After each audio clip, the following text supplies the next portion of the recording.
New intro. So much love and appreciation to those of you who have been with me for the 2 year period plus that I've been doing this. Thank you for showing your love and support to the channel. And to anybody else who is brand new to the platform and you would like to support the channel, also, you can do it by way of Patreon, Anchor, the clothing store, and also the shoe shop that is listed in the comment description below. And again, thank you to any and all of you guys who have been here to support this channel during the 2+ year period. I wouldn't be able to do what I do every single day without you.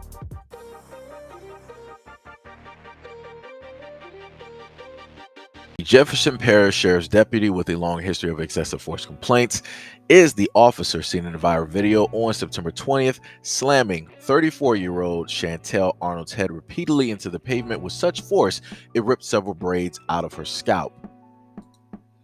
Multiple sources who have reviewed the video's contents confirm that the deputy is Julio Alvarado, a 16-year veteran of the sheriff's office. Alvarado has been named in 9 federal civil rights lawsuits, all involving the use of excessive force, the most of any deputy currently employed with the sheriff's office. 2 suits were settled, one of them involving the beating of a 14-year-old boy, and 2 are pending, with the remaining dismissed. The sheriff's office is keeping in the usual policy, did not respond to the request to identify the deputy when asked Thursday, but the office has stated that it opened an internal probe into the deputy's actions shortly after the incident, though Arnold did not file a complaint. That's an action that the sheriff's office often does not take, even in cases where citizens complain about the inappropriate use of force. The probe remains open. At the time, the office issued a statement on Wednesday saying that the video has been selectively edited. The statements asserted that Arnold was intoxicated and that she has been resisting arrest. In that incident, Arnold was walking home around 2 p.m. when Alvarado pulled up in his vehicle and demanded she stop and talk to him.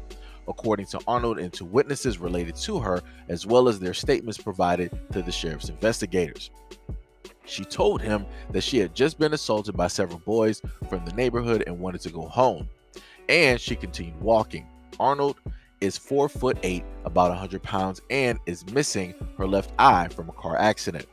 According to 2 witnesses, Leon Gray, age 71, whom Arnold considers her stepfather, and Arnold's 55-year-old uncle, Tony Givens. Alvarado jumped out of his vehicle, grabbed Arnold, and threw her to the ground, unprovoked. The 14-second video captures what happened next. It shows Alvarado dragging Arnold along the pavement, then briefly disappearing behind a parked white vehicle. When they come back into view, Alvarado is holding Arnold by her braids, slamming her repeatedly onto the pavement. At one point, he whips her down so violently her body spins around and flips over. Footage, which has sparked widespread condemnation both locally and nationally, ends in Alvarado crouching down and placing his knee onto Arnold's back. She was not charged with a crime and was later taken to the hospital. She stated that she required treatment for injuries she sustained during the struggle with Alvarado. The sheriff's office has stated that it has received a 911 call about the fight involving at least 25 people that afternoon. When Alvarado arrived on the scene, someone stated that Arnold had been involved in a fight, so he attempted to question her, but she refused to cooperate. Alvarado then tried to arrest her, but she pulled away. Quote, "When the resistance occurred, the video is clear. It shows him flopping her by her hair into a prone position onto her chest." That was stated by the sheriff's office. The sheriff's office also stated that it claims that in its statements that Arnold admitted to being in a physical fight with multiple parties and that she was intoxicated at the time of the incident. This was not, however, what Arnold said. According to the transcript of her interview with the sheriff's investigators, she stated that when asked whether she resisted, Arnold said to the investigators, "If you call asking what's going on resisting." Gray and Givens also denied that she resisted. She did not have a chance to pull away because, this guy was strong. He grabbed her by the arm and some kind of move he made, and she went down to the ground. That was stated by Gray. Arnold also told investigators that multiple times that she was attacked by several boys and was forced to defend herself. She did not say she was intoxicated, only that she drank a whole daiquiri. Has a history of excessive force allegations. A 2016 lawsuit claims that Alvarado grabbed a 14-year-old Hispanic boy by the neck and slammed his head against the ground in the concrete as the child was screaming, quote, "Why are you doing this to me?" Alvarado then threatened to have the boy and his family deported. According to the suit, the sheriff's office in court filings stated that Alvarado's actions were reasonable under the circumstances. The case was settled for $15,000. The lawsuit claimed Alvarado and 3 deputies beat Atner Casco, a Honduran native, and stole more than $2,000 from him during a traffic stop, then conspired to have him deported. That suit was settled on Tuesday before Thanksgiving last year for $50,000. One of Casco's attorneys, Keith Boards, stated Thursday that he believed that the plaintiff had a case worth much more. Quote, "I was fully prepared and ready to take it to trial and tell Mr. Casco's story if that is what he desired." Boards added that Casco's decision to settle was made in consultation with his family. The sheriff's office fired Detective George Kister after he failed a polygraph test when asked whether he stole Casco's money, according to documents provided by the sheriff's office. The sheriff's office cited a policy mandating truthfulness from deputies. He was never arrested or charged with a crime, and the money was never returned.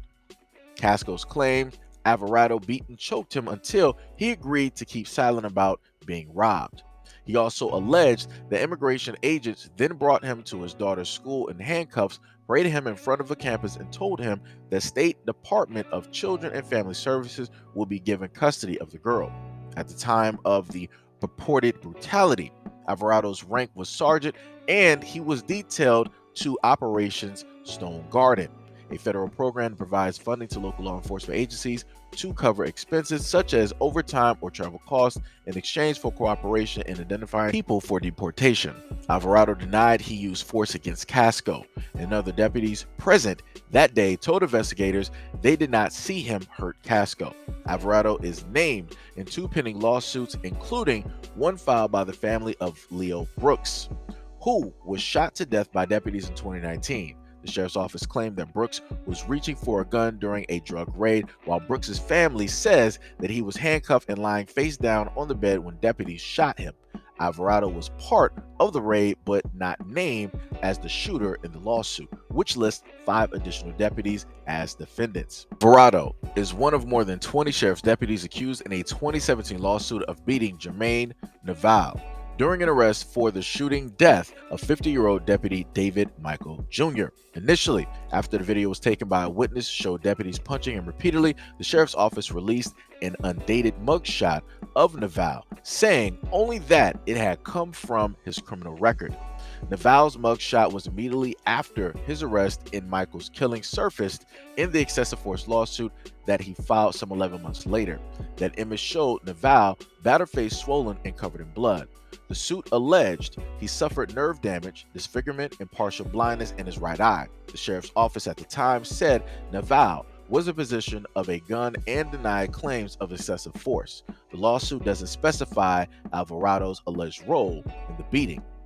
Of the lawsuits against Alvarado that were dismissed, one thrown out because the plaintiff pled guilty to resisting arrest, which by law bars a person from seeking civil damages. Another suit involving a man suffering from mental health issues who died while being restrained was dismissed because it couldn't be proven that the use of force was excessive. The court wrote that there is a, quote, hazy border between excessive and acceptable force. The others were dismissed because of qualified immunity and procedural issues. In January of 2020, Alvarado was demoted from sergeant to deputy according to his personal profile, which does not include a reason for the demotion. The ACLU of Louisiana, which has called on federal prosecutors to launch an investigation into the sheriff's office, stated that the continued employment of Alvarado, despite his histories of excessive claims, is part of a troubling pattern. Quote, "We are talking about a police agency that is fully on notice that it's employing officers who engage in this type of misconduct and yet knowingly and willfully turn a blind eye to that conduct, which means the civilians' lives are put in harm's way." And that is exactly what happened to Miss Arnold. All right, so this is why I love the internet, because people will really 100% show how stupid they really are. We were able to completely see what took place. They said that this black woman is 4'8", weighs 100 pounds. That officer probably is a good 2 something. Easily. You see how he's manhandling her, swinging her around. This is what this clown had to state, right? I would need more context. Classic true American comment. From the short video, I am seeing a cop trying to restrain someone who isn't complying. Okay. Number one, why was she being restrained? And does it justify the treatment being administered? Number two, was she ever given a chance to comply? Number three, not enough information.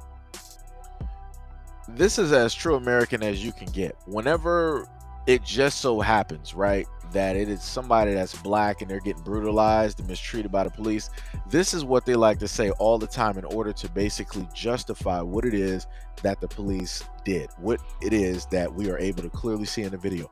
It doesn't take a rocket scientist. You can show this in a classroom to a group full of kids, and their faces, they would be in awe. It's like, why is he doing this? Like, why is he treating her like that? Like, why is he swinging her around? Like, he's not. That's what kids would sit up there because they know right from wrong. When it comes to adults, be like, oh well, she more than likely deserved it. I read in the reports, she was intoxicated. I'm not justifying, but I'm just like, that's the type of stuff that people like to say, but they only like to say that when it's black people. Nobody pays attention to that though, because anytime that I look at a true American and they're getting treated wrong by the police, they'll be like, oh, that's against his right. He has a right to question the officers, and just because, you know, you're of the badge doesn't mean you're 100% right, and this is going against such and such and such and such. This is not what America stands for. We're supposed to be able to. It will be that whole thing. Like I said before, to anybody else that always wants to question and, oh, black people hate the cops, I wonder why that is. This is why. The article clearly told you that this dude has been part of a lot of lawsuits. His name has been listed several times. And then the ones that got dismissed was because somebody pled guilty to going against the restraint or whatever it is, resisting. And then the other person ended up suffering something. I forgot what it was. And then another person, they ended up passing. Like I said before, this dude has a history of doing this. He has a history of doing this. A lot of these cops out here, they have a history of doing this. But yet, when you decide to bring all of this up, you decide to bring all of these facts, people still want to do some what ifs, and they still want to justify and all of this other type of nonsense. Like I said, it's ridiculous. It's 100% ridiculous. But like I said, at the end of the day, people are going to do what it is that they want to do. They're going to justify what it is that they want to justify up until it hits their doorstep. And for a lot of those people who like to back a lot of these cops, everything that you see here that happens with black people, I promise you, is going to end up hitting your doorstep because you allowed your dragons to run free. But anyways, let me know what you guys think about this video and everything else that I listed in the comment description below. And as always, peace, love, and stay tuned for the next video.